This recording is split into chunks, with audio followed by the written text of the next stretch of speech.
as deadly as swimmer's cramp in deep water.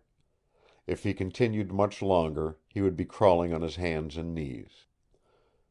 Quickly he turned in the direction of the timber. He had traveled 3 hours, he thought, since abandoning his cabin to the flames.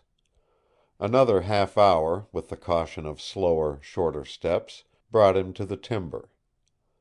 Luck was with him, and he cried aloud to Peter as he felt himself in the darkness of a dense cover of spruce and balsam.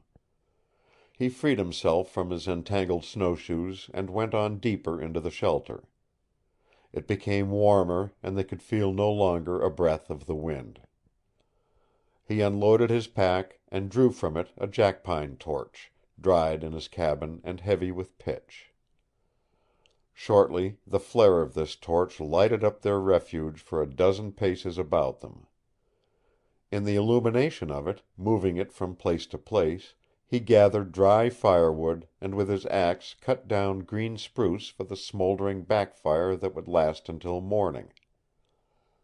By the time the torch had consumed itself, the fire was burning, and where Jolly Roger had scraped away the snow from the thick carpet of spruce needles underfoot, he piled a thick mass of balsam boughs, and in the center of the bed he buried himself, wrapped warmly in his blankets, and with Peter snuggled close at his side.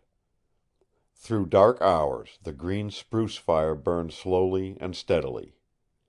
For a long time there was wailing of wind out in the open.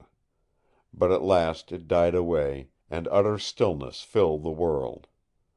No life moved in these hours which followed the giving up of the big storm's last gasping breath. Slowly the sky cleared. Here and there a star burned through.